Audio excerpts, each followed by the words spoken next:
I know we were expecting some new developments this weekend, but some of them have failed quality control.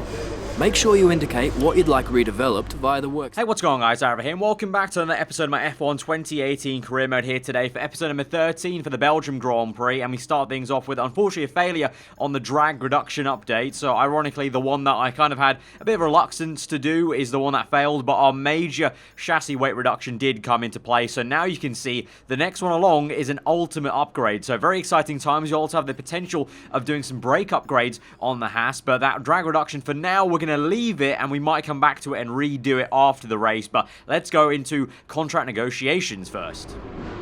It's time for us to renegotiate your contract. Here you can see the current deal. Once negotiations begin, the team will make you an offer. You can accept if you like, but I strongly suggest we push for better terms. So like we've done twice now this season, doing the contract negotiations, putting it in the video for the race afterwards. Technically, this was actually right after the Belgian Grand Prix, but I thought it's always more exciting to have it at the beginning of the next video here. So playing around with the contract perks, and I thought this initial one, this contract you can see right here, I thought this might be good enough, so I went to go for it and see what Haas say. They aren't coming round to that proposal. Let's try something else.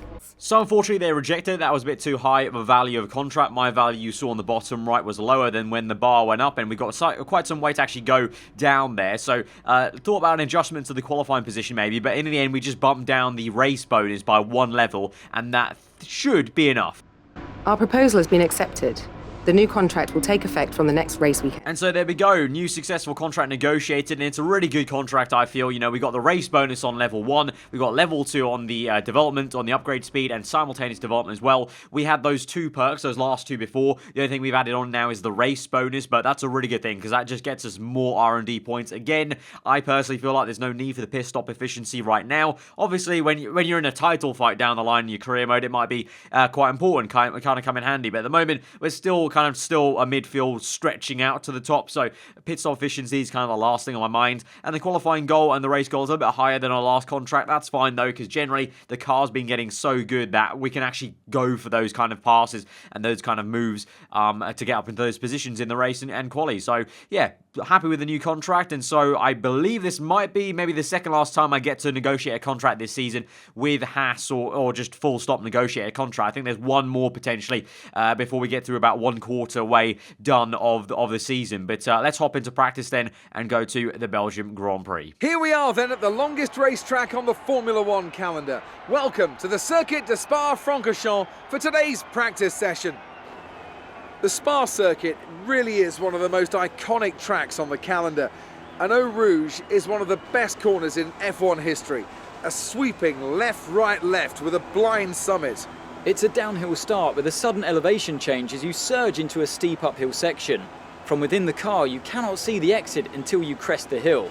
It's essential to stay flat out as the long Kemmel Straight continues to climb immediately afterwards. So here we are, the Belgian Grand Prix here in Spa, and if I time this correctly actually, I think my schedule should put this episode going out on my channel on the day of the actual Belgian Grand Prix race on Sunday. So I didn't really plan it like that when I started the career mode, but it's just the way the double uploads and then the daily uploads worked out. Obviously, I'm actually at the Belgian Grand Prix in Spa right now, so that's quite kind of funny. I'm uploading this video, you guys are watching it, and as you guys watch it, I'm over in Belgium, actually at the circuit. So, yeah, kind of funny how that worked out. But yeah, Spa, as per usual, one of my favourite circuits on the calendar. Really nice and flowing, no matter what car you're in. Looking forward to it. Let's just go straight into quali. It's qualifying time at Spa, one of the mightiest tracks on the Formula One calendar. Long straights, up and downhill, Eau Rouge as well. This track isn't for the faint-hearted. What kind of setup will drivers be looking for around here? It's got a fair mixture of demanding corners. Is it all about finding the sweet spot in handling balance? It's easy to make your car quick in a straight line, you just take all the downforce off. But when it comes to a track like this, you really need a bit more of a compromise. The main focus here is carrying speed through the fast-flowing corners, but you still don't want to be a sitting duck on the straight. Right, so we're into Q1 on the end of the flying lap. Of course, Belgium, one of the longest laps on the calendar, really. So we don't really have the time to show you the entire lap here. So we're literally at the end in literally the last couple of corners here. But on the soft tyres, the middle compound tyre this weekend, it's super soft, and medium. So trying to get through into Q2 on harder compounded tyres, trying to save tyres for later in the session. We do manage to do that. P11. Magnussen, though, in a very lofty P5, but of course, you can see there, he's qualified on super softs. We got the likes of, one Ferrari and Mercedes there on soft tyres as well, and Renault seem to be pretty good. Both Renaults ahead of the McLaren so far. You would imagine, unlike the Hungarian Grand Prix, McLaren might struggle here. We saw Fernando Alonso. If you didn't see that episode, by the way, if you're this way through this video and you haven't seen the previous one, be sure to go check it out. The Hungarian Grand Prix episode was an absolute madness. I'm not even kidding when I say probably the best episode of vanilla career mode I've ever seen on F1. Yeah, but obviously McLaren and Alonso went very well around there. I doubt they'll be getting the same lofty position here, but you never know. Alonso's AI appears to be very, very good in this game, so you never know what he can pull out of the bag. But I expect the Renaults to give us a harder fight this weekend. It seems like they've had a small upgrade perhaps for this one. I didn't actually check the chart, to be fair to me, but I think they look better at least in Q1, so we'll see how it goes. But we're in Q2 then, obviously at the end of our flyer then on super softs, you can see, and hopefully I can get through on one set of tyres, because that will give me 2 sets for Q3. So through the last corner, then bus stop chicane, and then across the line, open DRS with a little burst of ERS as well, and across the line, it's at the moment P4 there, ahead of Alonso, behind Max Verstappen. But as we go back into the garage, I'm fast forwarding here, just watching the cars go around, and at the moment I'm down in P10 now. Magnussen's P7, so a lot of people improved, way more than I thought. Perez and Sainz at the moment ahead of us, and then I fast forwarded right to the end of the session pretty much, and at the moment I'm P10, but by the time the session ends, literally as the screen loaded from the end of Q2 to the actual final results page, I get knocked down to P11. Both Force Indias in the top 10. Obviously, Mercedes engine powered cars, they're going well down the Kemmel straight, down the back straight through Blanchimont. Very, very good in a straight line, and I guess, yeah, Ocon just found the time there. So really unfortunate. I really thought I had it. P10 for so long on that session, and then literally as the screen went blank to load in the final results, I go down to P11. So we get a free choice of tyres. I don't know if that will matter too much, because I believe it should be a one-stop for everyone, maybe. But yeah, again, a little bit just we've been good in the races, but now a couple of last episodes we've not been on it like a carb on it in qualifying, and I've been making a few little errors of just fast forwarding and assuming I'm going to make the time. I think I've become a little bit too overconfident maybe with where the car is. So we're going to have to see what we can do in the race. Magnussen's ahead of us. Both Force Indies will be difficult to overtake, I think. Let's just get into it and see how we go. In the 48 races held at Spa between 1950 and 2015, the race winner has only started from pole position on 16 occasions. Qualifying yesterday may have set the order for today, but expect the unexpected here at the Belgian Grand Prix. As the saying goes, of course, anything can happen. And you know what? It usually does. So here we are once again at Spa-Francorchamps with 19 corners, 9 to the right and 10 to the left, and a lap distance of 4.35 miles. An average lap speed in the dry here is around 145 miles per hour. It's a very quick circuit indeed.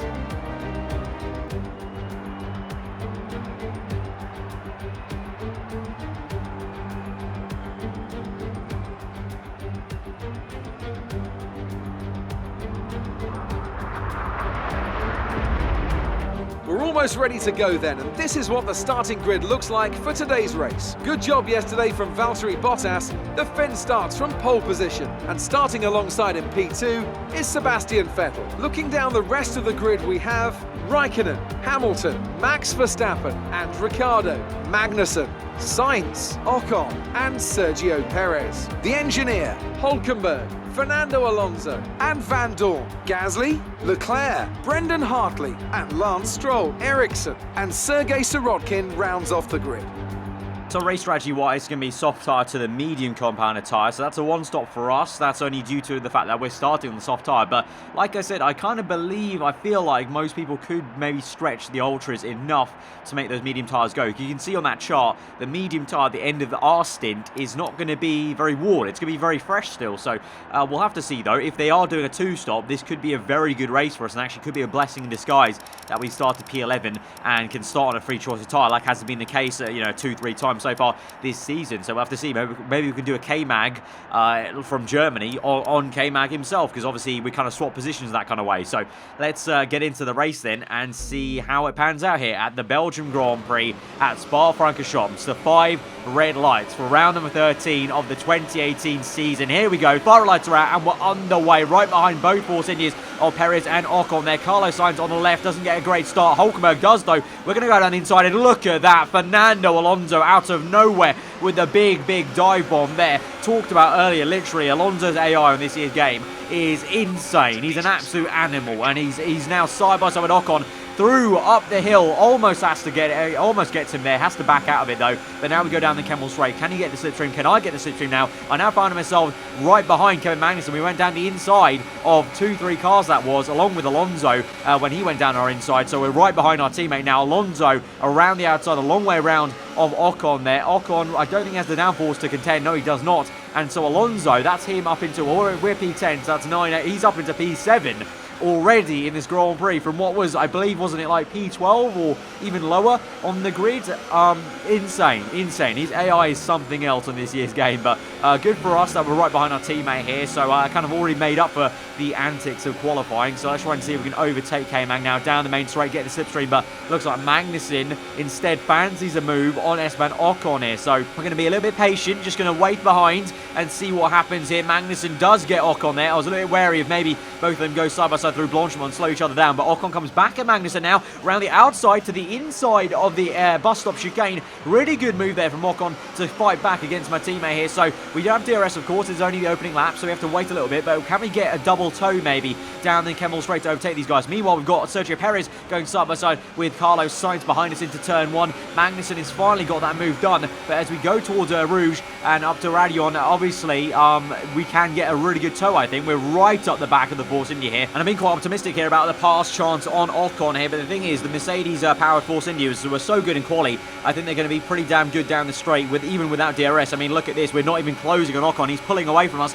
in the toe of our teammate here. We're going to swoop to the left hand side, try and go the long way around on both of them. It doesn't work out on the curbing, you can see on the left hand side. I just can't get the power down. That curb on this year's game is horrendous there. You just really can't afford to extend that part of the track now, and so Ocon is still on the inside, and somehow I'm still staring this battle. It's literally nearly been an entire lap. I'm trying to again go on the outside of Magnussen. It's not working out. At this point, they're losing me a lot of time. This is a bit of a dire situation, because the only way my one stop works against 2 stoppers potentially is I need the clean air to run in, and I actually need to not be held up like this, because look at the amount of time that Fernando Alonso's game. We're down the inside of Pouon though. What an awesome move there on Ocon this will be. If we can pull it off around the outside, please can we do that? It was a really nice move to get it down the inside there. On the next left-hander, we will squeeze him out, and we're up into P9, but obviously as we go straight onto this back straight towards Blanchimont and then the bus stop, I imagine Ocon might have a good run. Let's see though. We're going to kick this up into overtake mode, try and get slipstream rich mix as well on Magnussen, try and pull away from the Force India, but you saw there on the mini-map before when we were on board, Alonso has already pulled out a fair few, like 4 seconds almost, I think, on Magnussen. So as we try something to Blanchimont, doesn't work out, but now can we dive it down the inside of the bus stop then to get P8 in this Grand Prix in the inside. Magnussen will take the inside line to the next part of the chicane. Obviously, we're going to try a switchback move. Hasn't exactly worked out, but we get some power down a little bit earlier than Magnussen, get a good run again. And so now can we go on the outside and then maybe again cut in a little bit tighter onto the line, do a bit of an Ocon on Perez from the real-life 2017 Grand Prix, hopefully minus the contact. Doesn't work out though, we don't get the power. I don't know what it is actually in terms of the actual downforce levels. I think maybe I'm running a bit higher wing than Magnussen, which was helping out in qualifying for sure. Through the corners I'm feeling mighty. Obviously that move down the inside of Ocon was only due to the downforce I had, but I feel like in a straight line then I might be a little bit of a sitting duck, and it's going to be difficult to make the pass. As you can see here, I'm only just about pulling alongside him. Down the inside we go. We're still toe to toe, and I'm still having to do a lot of work in the corner to make the pass happen, but we finally get it done and we're up into P8, and now we've got a monstrous gap to try and close to Fernando Alonso. We're going to have to find our rhythm of the circuit and try and actually find that time then to catch Alonso, but for now at the moment on lap number 4 we've got yellow flags now on the back straight. Car going slowly. I think it's a red dot there for a Ferrari car. Which one will it be? Vettel or Raikkonen? It is Vettel there, going very slowly with some sort of issue. I imagine maybe a puncture, I'm not too sure. So that might conclude that a lot of the top guys might want to do a one stop. We'll see. We move on to lap 9. We're up into P2, so everyone has pit already from super softs, but you can see behind, on the top left, Bottas there, who's leading the Belgian Grand Prix this entire time. He's on medium tyres, so like I said, I think the top guys are going to stretch this and go super soft to medium all the way to the end of the Grand Prix. And despite me and Alonso here being on soft tyres and trying the one-stop as well, it doesn't really matter. Everyone can still do the one-stop. It's just the fact that our medium tyres at the end of the Grand Prix will be a lot fresher. And maybe at the moment, whilst we race on track still on softs, we're gaining time technically on the guys who are on medium tyres. But as we close up now to Alonso on lap 9, can we make a move down the inside of Blanchimont? Lift off a little bit, otherwise that would have been a bit of contact there on the sideboard there. So close. Alonso does well to squeeze me, but we go to the inside. He opens up and we're going to go into the pit lane. Alonso will continue on. I don't know if Alonso intentionally wanted to stay out there, or maybe I blocked him off into the pit lane. Either way, we're going to pit on lap 9 now, and so Alonso's going to come in on lap 10. But yeah, we've only got like 12 laps to go in this Grand Prix on medium tyres, so we're going to have plenty of tyre wear left in this Grand Prix, so we can afford to push flat out on mediums and not need to worry about saving the tyres a little bit, kind of like previous one-stop races for us. Whereas everyone else who's been on mediums for now, I want to say about 5 more laps than me, because I think most of them pit around lap 5, lap 6 that you guys didn't see in the video, obviously.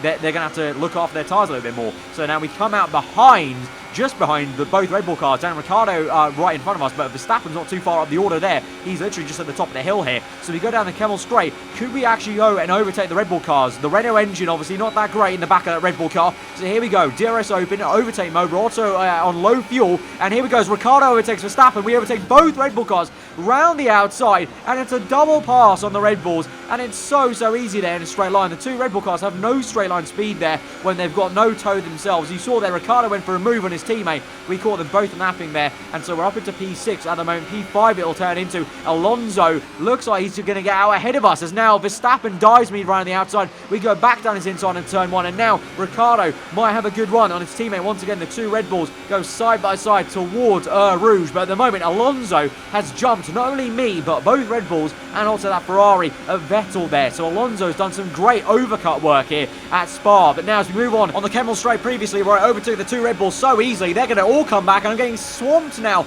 by the top cars. Vettel's pass, Verstappen's pass, Ricciardo's down my inside there. The two McLarens are running the nose to tail there. Van Dorn ahead of Alonso, I believe. Vettel around the outside of Verstappen, I think that is. No, Verstappen's actually the car behind. It's Ricciardo and Vettel, the two old Red Bull teammates, go hammer and tong now here around Spa. We're down the inside of Verstappen trying to make that overtake work. He's got caught up and caught a little bit behind the blockade in front of him there, so took the opportunity when it was given to us, and so we're back up into P7. But at the moment here, we're legitimately in a fight here, a full-on scrap with the Red Bulls and one Ferrari of Vettel. Obviously, Vettel, the only reason he's down here is due to that issue he had earlier. Looks like he's solved that issue because he's flying now at the moment. And as he goes to overtake Ricciardo up ahead, you can see Ricciardo now is the one ahead of us on the top left. I'm now looking behind me rather than ahead, so that's unfortunate that I wanted to kind of keep up with Vettel and Ricciardo, but I don't have the raw speed actually. The only reason I was even in this position to overtake the Red Bull cars was due to what seems to be the very good slipstream power and ERS power at Spa. I mean, obviously classic Spa. Every single F1 game pretty much in the past has had such a good toe, and the slipstream is so powerful around here that you have to work with it and you have to concentrate to kind of use it to your advantage. And even now on this year's game with the ERS, it's even better. And you can see now I'm having literally the biggest scrap of my life here now with the Red Bull car, trying to stay ahead, because I know if I can keep Verstappen at bay, at some point I might be able to get away from him and then I can break the toe. But at the moment Verstappen is through. To be fair, I did let him through a little bit on that right-hander because I saw maybe there's potential for Verstappen to go attack Ricciardo. The two of them hold each other up, and then I can try and re-overtake both of them there. And to be fair, it looks like my plan might work, as here's Verstappen now closing up on Ricciardo immediately on that, literally that same lap I let him through. He's already up the back of Ricciardo. That's how powerful the slipstream is down this back straight through Blanchimont, and then the bus stop chicane. The two go side by side once again in this Grand Prix. You can see I've already caught back up to Verstappen, so literally 1 second of letting him through, and I lose a little bit of time, but I'm going to gain all the time back in the world because we're into turn 1, and Ricciardo now locks up a little bit. We've got yellow flags. I think a car's parked up there of a Mercedes car, I think I want to say. I think one of the Mercs is parked up there, or it might be the Williams car, my bad. I think it's a Williams car, looking at the coloured dot on the minimap here.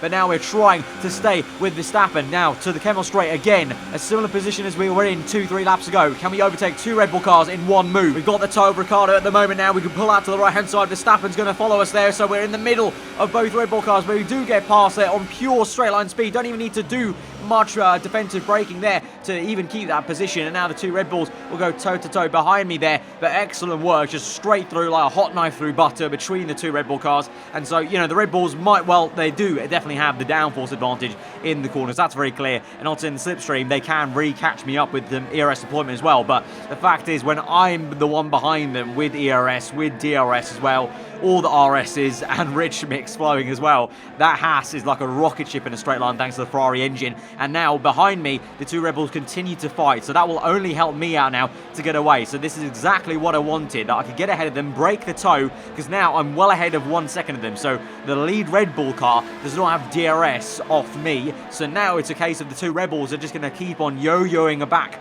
you know, with each other and try and catch one another. And whilst they do that, look at that in the background, Kevin Magnussen is closing up. So my teammate might have a good run here on the two Red Bull cars, and just like me, might have a chance to overtake at least maybe one of them, if not two, if they're close enough. So we literally move on now through the Grand Prix, and look at this lovely camera shot. I've said it before in videos, but I've actually grown to really like that camera shot where you can see through the halo, because it just looks like an absolute ninja hunting his prey there as Magnussen gets past. Then I think that's the Red Bull car of Verstappen, and he's going to defend to the inside there. Verstappen might have a little look, but not going to work out on this aerial shot there, though. You can see ahead, and then ahead of Magnussen is going to be Ricciardo chasing after myself, and then ahead of me is going to be Fernando Alonso, who's been overtaken by Sebastian Vettel. So Alonso for a long time was ahead of Vettel. I remember Vettel was fighting us at one stage, but he's used that Ferrari pace obviously and caught up Alonso. Ahead of Vettel then for the podium is Lewis Hamilton in second place, and then it's going to be Valtteri Bottas. So yes, for a long time in this Grand Prix, once again Fernando Alonso was somehow in a podium position.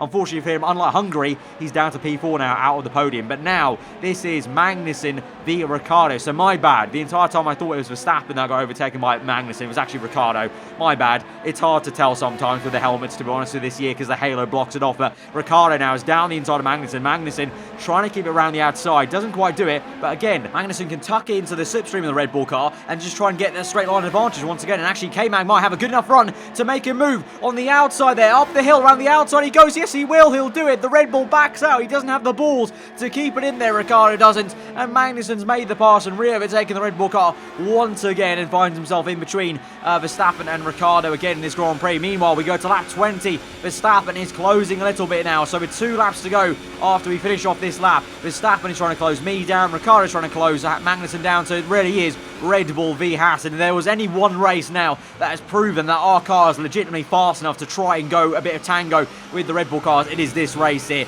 You know, when it balances out, you know, they've got the downforce, we've got the straight line speed, we've got that super lightweight chassis of ours. You know, this car is really well balanced, and it kind of is like a yin-yang kind of thing with Red Bull and Haas at the moment. I'm loving it. I love the fact that we've developed this fast to already catch Red Bull, and it's becoming such an exciting season. I mean, we've already had so many crazy races, but this fighting with Red Bull is unexpected. I'm not going to lie, I didn't think we were going to be in this position at the beginning of the season, but it's great to see both me and Magnussen are fighting Red Bulls, and we're actually coming out pretty well here, because look at this, again, in the slipstream, down the inside we'll go, Verstappen on the outside, but we've got the better racing line around the outside there. You get way more momentum on the outside, because like I said, on the inside, you've got that curb that just kicks you off there. And on lap 21, Verstappen has another look, but through Blanchimont, he doesn't fancy that classic Verstappen pass around the outside there. He tucks in behind. We're going to try and defend to the inside there. He'll go to the outside. That's fine by me, because again, he can overtake me. That's fine. I now know. I've been proven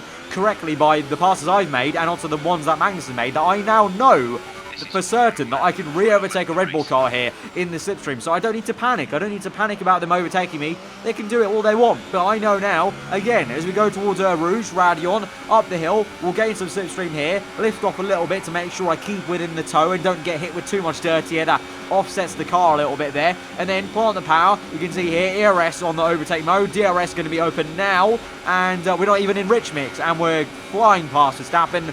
That's going to be that place. Thank you very much, sir. I'll send you a postcard from P5 here. And so as Valtteri Bottas wins the Belgian Grand Prix, Vettel sets the fast lap of the Grand Prix to make a completed recovery drive to 3rd place back on the podium there. Alonso P4, and we're going to be up here in P5 just ahead of Verstappen. Well, once again, Alonso, I have no words for his AI car this year. Absolutely insane stuff. But here we go, P5, and it'll be, remember, P7 for Kevin Magnussen. Great drive from both of us.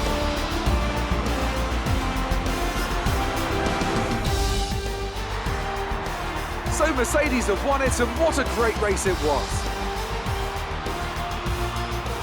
So, Ant, how exactly did they set themselves apart from the pack today? Well, I'd say it's just raw pace, plain and simple. I mean, we could sit here and talk about strategy all day, the overtaking, looking after the tyres, but at the end of it all, if you want to win, you need a package that's got the speed over everyone else, and that's exactly what they had today.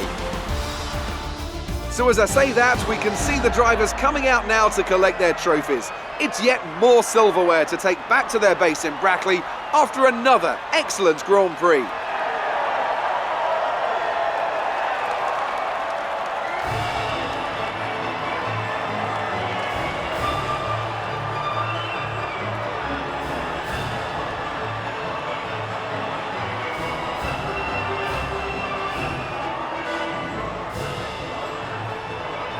And something I actually missed out there in the race highlights was at some point Kimi Raikkonen actually DNF'd out this Grand Prix, so it's going to be a double DNF in a row for Raikkonen. You know, obviously crashed out the Hungarian Grand Prix, and yeah, at some point he retired. I think it was a retirement that I didn't really see on track. He just at some point retired out this Grand Prix, so that's why I didn't really see it on the actual on the highlights there. But you can see now Hamilton in a decent commanding lead now of the championship ahead of both Ferraris, but both Ferraris so strong together that they still lead the constructors. But you can see for us as Haas, we're still ahead of Red Bull. It's looking great, and if we keep doing this, you know, checkerboard of me beating one Red Bull, Magnussen beats the other Red Bull, it's just going to work out really well. Bottas with the win though jumps all of us, but we remain ahead of Magnussen, and we're getting a little bit of a decent points haul over Magnussen now. Like, we're just chipping away. Because obviously at one point it was like literally level on points, but now it's good to see we're getting a little bit of momentum, because so far at the beginning of the season Kevin Magnussen was slapping me, and now I'm not really slapping him, but I'm kind of chipping away, kind of getting a little bit getting the best of him here and there. But we're now going to go into an interview then before we round out the episode. Great work out there today. How do you think it went? Do you think your rival learned from his battle with you? So I believe Magnussen has lost the teammate battle here. We had a second one, obviously. I think it ended this race, so I think I won that. So I'm going to be a little bit cocky here and answer the bottom answer there. You were cutting your way through the field during the race. It's been a while since I've done or talked about the engine department, and clearly the Ferrari engine v the Renault worked really well today. So I'm going to go with the left-hand answer and talk about the raw horsepower our car has. Do you think you were lucky not to end your race with that crash? I'm not too sure which crash this was. I'm trying to think back to when there was any kind of bad bit of contact there. Maybe with Magnussen, I'm not too sure. I'm just going to say something about the durability of the car. We can't take too many scrapes. Great. Well, that's everything. And so that's going to be us for the end of the Belgian Grand Prix. You can see we have won that teammate rivalry with Magnussen. So it's now 1-1. He's won a rivalry, I've won one. So now it will come down to this third and final one for the last bit of the season. I think it should go to the end of the season, I think, this third rivalry there. You can see a big amount of rep for Haas. And you can see actually we're maxing out Force India, Williams and Renault on the reputation. And we're pretty damn close for Toro Rosso and Sauber as well as McLaren, really. So we're obviously putting in a lot of impressive drives for the entire grid here. Obviously though, I'm very happy with Haas at the moment, and the way we're going about it, this is the place to be right now. We're the only team really on the up and up and up. Obviously McLaren and Renault are improving with us, but we've had a much better rate of improvement than they have. I mean, we've seen that in graphs. I'll bring up another screenshot of the graph at this stage of the season. You can clearly see there we're in a really good position. The progress we're making is so much more exponential than McLaren and Renault have been, and so as we move into more R&D upgrades, we've got that ultimate to maybe do, and I'm very tempted by it. I'm very tempted by it, and we're going to go for it. We're going to go for the ultimate chassis upgrade. That's going to come in for the Japanese Grand Prix, so that's quite far away, but when that does come in, that's going to be a huge leap and bound, and I think with that upgrade, we would technically be the best chassis on the grid.